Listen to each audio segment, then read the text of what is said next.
আরও যদি আমরা বলি যে কোনো একটা ব্র্যান্ডিংয়ের অনুষ্ঠানে গেলে তৌহিদি জনতার ব্যানারে বাধা দেওয়া হচ্ছে, বলা হচ্ছে যে তারা আওয়ামী লীগের সময় ছিলেন। আমি পরিমণির কথা বলি যে পরিমণিকে আসলে ভুয়া ভুয়া স্লোগান করে শোরুম উদ্বোধন না করে চলে যেতে হয়েছে, মেহজাবিনকে শোরুম উদ্বোধন করতে দেয় নাই তৌহিদি জনতা। এগুলি মানে এগুলিকে আপনারা আসলে কীভাবে দেখেন? মানে সংস্কৃতিটা জায়গায় এই শিল্পকলা একাডেমিতে নাটক বন্ধ, আমরা সংস্কৃতি কিভাবে দেখি? আপনি শিল্পকলা একাডেমির যে ডিজি যিনি হয়েছেন তার অ্যাপয়েন্টমেন্টে বুঝবেন। সৈয়দ জামিল উদ্দিন আহমেদের চেয়ে brilliant stage director, theatre director বাংলাদেশে নাই। আপনি এটা জানেন, তার সর্বজন গ্রাহ্যতা আছে। আর যে ইনসিডেন্ট হয়েছে সেটা নিয়ে তো আমরা অলরেডি বলেছি, আমরা স্টেটমেন্ট দিয়েছি। হ্যাঁ, এবং জামিল ভাই খুবই ব্রিলিয়ান্টলি এটা হ্যান্ডেল করেছেন। আমরা সবাইকে মনে করি, সবাই আমাদের কালচারাল সবাইকে আমরা ধারণ করি। আমরা চাই যে বাংলাদেশের নাটক আরো উত্তরোত্তর আরো নতুন হাইট স্কেল আপ করুক, আমরা এটা চাই।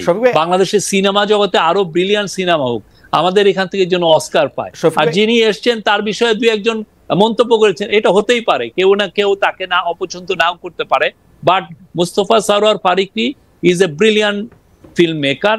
উনি বাংলাদেশের কালচার খুব ব্রিলিয়ান্টলি বুঝেন। শফিক ভাই, আজ থেকে 5 বছর পরে সাংবাদিকতার কোনো ছাত্র যখন নিউজ পেপারের কোনো শিরোনাম দেখতে গিয়ে দেখবে যে শিল্পকলা একটি নাটক প্রদর্শিত হওয়া অবস্থায় বন্ধ করে দেওয়া হয়েছে, শিল্পকলার ডিজি মঞ্চে দাঁড়িয়ে বলেছেন আর নাটক চলবে না, মানে এর কাছাকাছি জিনিস তো আমরা টিনের তলোয়ার, মানে 1970 সালে উৎপল দত্তের ওই নাটকেও আমরা দেখি নাই। ইংরেজরাও তো নাটক বন্ধ করে দেওয়ার জন্য হুমকি দিয়েছিল, তার জন্য তাকে জেলে ধরে নিয়ে যেতেছিল। নাটক তো এমনি প্রদর্শনীত অবস্থায় বন্ধ, মানে প্রদর্শনী অবস্থায় বন্ধ করা হয়েছে তাদের সিকিউরিটি চিন্তা করে। এবং আমরা তো এটা, যারা এই যে প্রোটেস্টটা করেছে তাদের এই প্রোটেস্টটাকে আমরা কন্ডেম করেছি। আপনারা এইভাবে তো ডিসরাপ্ট করতে পারেন না। আপনার যদি কারো ব্যক্তির উপরে যদি আপনার অভিযোগ থাকে, আপনি অভিযোগ পুলিশে দেন, আপনি প্রেস কনফারেন্সে বলেন যে এই লোকগুলো এই কাজ করেছে, কিন্তু আপনি এসে নাটকটাকে ডিসরাপ্ট করবেন। এবং জামিল ভাই যেভাবে এইটাকে দিয়েছেন, এটাকে সমাধান এনেছেন, ফ্যান্টাস্টিক। আমি মনে করি উনি খুব ওয়াইজলি ডিসিশন নিয়েছেন। মানে পুলিশ ডেকে নিরাপত্তা দেওয়ার থেকে নাটক বন্ধ করে দেওয়া ভালো। তারপরে দেখেন না, আবার তো পুরো তো এরপরে আপনি 5 বছর পরে ওরা দেখবে যে বাংলাদেশের একটা সাংস্কৃতিক পুনর্জাগরণ হয়েছে, যেখানে সবাই খুব ভালো ভালো করছেন, খুব ব্রিলিয়ান্ট নাটক হচ্ছে, ব্রিলিয়ান্ট সিনেমা হচ্ছে। বাংলাদেশ খুবই একটা ফ্যান্টাস্টিক জায়গা কালচারালি, এবং আমি মনে করি সামনে আরো ভালো জায়গায় যাবে। আর শোরুম উদ্বোধন করতে যাওয়া বা মানে পাবলিকলি আসার ক্ষেত্রে নায়িকাদের ক্ষেত্রে তৌহিদি জনতার বাধা, ওইটি দু একটা আইসোলেটেড ইনসিডেন্টকে দিয়ে কি আপনি পুরো একটা সমগ্রটা বিচার করছেন? কারণ আইসোলেটেড ইনসিডেন্টই তো আসলে সমগ্রটাকে বিচার, তাই তো করতে হবে। আর কেমনে করব? পুরো ইনসিডেন্ট হয়ে যাওয়ার পরে করব? মানে 500টা ঘটনা হওয়ার পরে বলবো 500টা ঘটনা ঘটছে, একটা ঘটনা দিয়ে বলতে পারবো না 500টা ঘটনা আশঙ্কার কথা না। একটা ঘটনা দিয়ে আপনি এটা মাঝে মধ্যে এগুলো স্ট্যাটিস্টিক্যাল বিলিভ বলে, আপনি স্ট্যাটিস্টিক্যাল বিলিভ দিয়ে আপনি পুরো ইয়ে করে। আমি তো দেখছি যে সবাই মানে ব্রিলিয়ান্টলি হচ্ছে, 5টা শোরুম উদ্বোধন করতে গেছে 2টায় বাধা দেওয়া হয়েছে, তার মানে 40% বাধা পড়ছে। ব্যাপারটা কিরকম? না না, এটা কোনো ইয়েই না। আপনি দেখেন না, আমরা তো বলছি যে, আর আমাদের কারো প্রতি কোন ইসলামিস্ট কোন গ্রুপের কে আমরা প্যান্ডারিং করি না। আমরা এসছি একটা মহৎ দায়িত্বে, রাষ্ট্র বিনির্মাণে যে গণ অভ্যুত্থান হলো তাদের ইয়েকে আমরা ধারণ করে আমরা এই কাজে আছি, তাদের স্পিরিটটাকে ধারণ করে।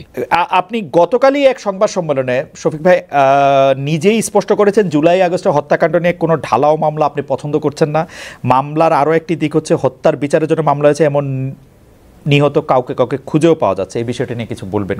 আপনি কালকে স্পষ্ট করেছেন না, আমরা আমাদের পুলিশের কাছে এটা বলা হয়েছে যে যদি কারোকে হয়রানিমূলক মামলা করা হয়, আপনারা প্রত্যেকটা মামলা তাড়াতাড়ি আপনারা এগুলো ইনভেস্টিগেট করেন।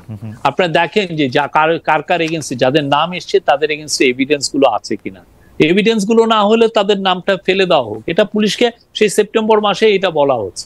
ওকে, আপনি একটু পলিটিক্যাল অ্যানালিস্ট হিসেবে দেখবেন কিনা যে আওয়ামী লীগ সরকারের পতন আন্দোলনে কিন্তু সবাই আমরা একসঙ্গে ছিলাম, মানে বামপন্থী, মানে পলিটিক্যাল পার্টিগুলির কথা আমরা বলতেছি আর কি, যে আমরা তো ছিলামই পলিটিক্যাল পার্টিগুলি, বামপন্থী, বিএনপি, এমনকি বাম ধারার বুদ্ধিজীবী যারা আছেন তারাও অনেক ক্ষেত্রে সরাসরি আন্দোলনে অংশ নিয়েছেন, পুলিশের বুকের সামনে দাঁড়িয়েছেন, অনেক কিছু করেছেন। কিন্তু এখন তারা অন্তর্বর্তীকালীন সরকারের সমালোচনাই শুরু করেছেন, কিছু ক্ষেত্রে বিরোধিতা করছেন।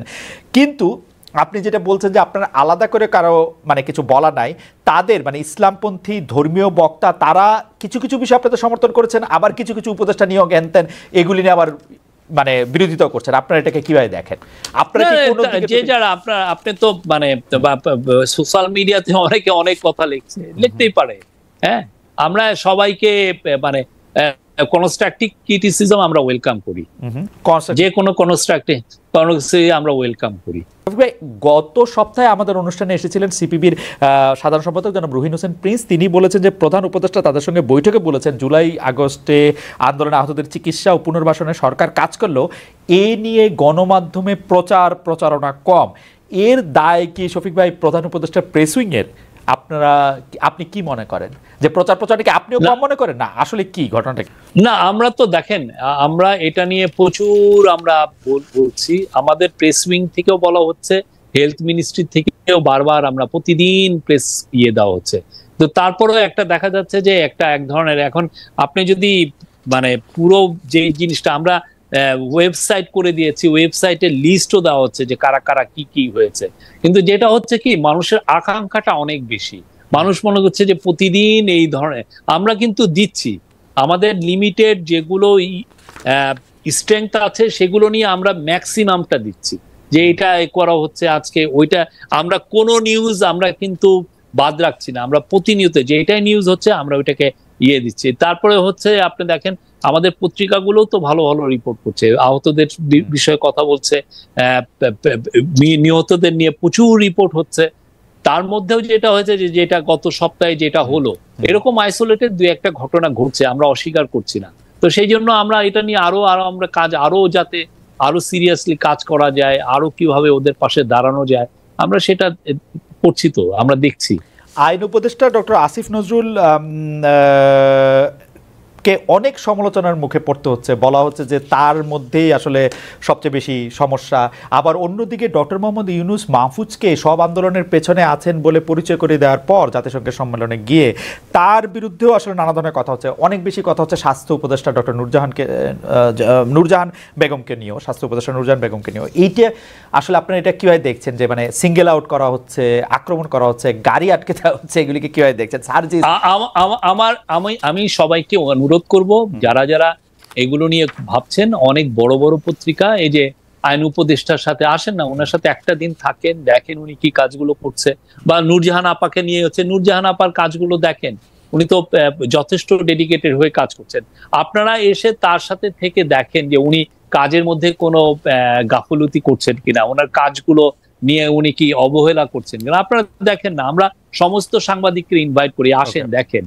এটা নিয়ে আমাদের কোনো নাই, লুকোছাপা নাই, আমাদের এটার নিয়ে কোনো ধরনের কোনো নাই। আমরা মনে করি যে এটা আমাদের নৈতিক দায়িত্ব, এই যারা যারা আহত হলো, যারা যারা মারা গেল, তাদের ফ্যামিলির পাশে, তাদের পাশে দাঁড়ানোটা এটা হলো আমাদের সবচাইতে বড় কাজ। সেই কাজটা আমরা চেষ্টা করছি সবচেয়ে ভালোভাবে করার। শফিক ভাই, এইটা খেয়াল করেছেন কিনা যে এই সরকারের আমলে যত বিচারক নিয়োগ দেওয়া হয়েছে উচ্চ আদালতে, আবার নিম্ন আদালতের গুরুত্বপূর্ণ জায়গায় যেসব বিচারকদের বসানো আছে, আপনি কি খেয়াল করেছেন যে এটা ওভার কম্পেনসেট করতে গিয়ে বিএনপি বা জামায়াতের খুব গুরুত্বপূর্ণ বা খুব মানে কি বলবো খুব নিবিড়ভাবে সম্পর্কযুক্ত লোকদেরই আসলে নিয়োগ দেওয়া হয়েছে কিনা, নাকি ঠিকই আছে ভালো লোকদের নিয়োগ দেওয়া? আমি এই পুরো 1-to-1 আমি বলতে পারবো না, বাট আমরা মনে করি যে আমরা যারা কম্পিটেন্ট তাদেরকেই নেওয়া হচ্ছে, সেটা আমাদের দৃঢ় বিশ্বাস।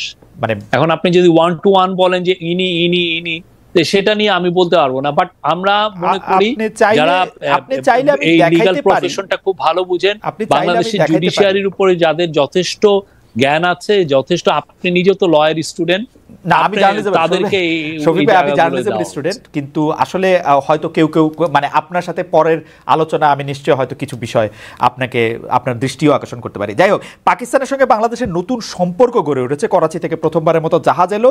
আওয়ামী লীগের সঙ্গে যার যার বৈরিতা ছিল তার সঙ্গে বন্ধুত্ব করা হবে, এইটা কি এই সরকারের পররাষ্ট্রনীতি, নাকি সরকার পররাষ্ট্রনীতিটা অন্যভাবে দেখছে? সবে আপনি কি দেখেন? না, সরকার পররাষ্ট্রনীতি এখানে প্রফেসর ইউনূসের এটা খুবই, উনি একটা, আমি এটা ওই যে আমার যে 9 পয়েন্টের মধ্যে এটা লিখেছি যে ফরেন পলিসিতে উনি নতুন ডিরেকশন এনেছেন। এটা কি উনি চাচ্ছেন যে সার্ক যেটা মরিবান্ড হয়েছে, মানে একটা মৃতপ্রায় হয়ে রয়েছে, সেটাকে উনি রিভাইভ করতে চাচ্ছেন। সার্কের মধ্যে সমস্ত দেশের সাথে যাতে আমরা খুব দৃঢ় একটা খুব সুন্দর সম্পর্ক তৈরি করতে পারি। এই জন্য এই বছর ওনার ইচ্ছা ছিল যে উনি যখন ইউনাইটেড নেশনের জেনারেল অ্যাসেম্বলিতে গেলেন, তখন ওনার ইচ্ছা ছিল যে যতগুলো সার্কেল লিডার আসবে তাদের সাথে যত একবার 5 মিনিটের জন্য হলেও যেন ফটোশুট করা। তাতে হয় কি, এক ধরনের মেসেজ যায় প্রত্যেকটা দেশে যে না আমরা একসাথে আছি। এবং এতে হয় কি, যেই বৈরিতা তৈরি হয়, আমি আপনার সাথে যদি কথা না বলি তাহলে আপনার সাথে দূরত্বটা বেশি তৈরি হয়। আমি আপনার সাথে কথা বললি, তাই একসাথে থাকি, তাহলে হয় কি অনেক ধরনের সমস্যা খুব দ্রুত সমাধান হয়। তো আমরা মনে করি যে ওনার ইচ্ছা হচ্ছে যে সার্কটাকে রিভাইভ করা। সেই আলোকে আপনি জানেন নেপালের থেকে 40 মেগাওয়াটের আমরা পাওয়ার আনছি, ইন্ডিয়ান গ্রিড কে ব্যবহার করি। তো এটা উনি চাচ্ছেন, স্যার চাচ্ছেন যে একটা সাউথ এশিয়া গ্রিড যদি হয় তাহলে এমনও হয় যে নেপালের 40,000 মেগাওয়াট বিদ্যুৎ ওরা উৎপাদনের ওদের অ্যাবিলিটি আছে, সেটাকে আমরা ট্যাপ করে বাংলাদেশে আনতে পারবো। সেক্ষেত্রে আমার কয়লা পুড়িয়ে মানে ফসিল ফুয়েল পুড়িয়ে তাহলে আর আমার বিদ্যুৎ আনতে হয়। ঠিক তেমনি পাকিস্তানের সাথে আমার সম্পর্ক।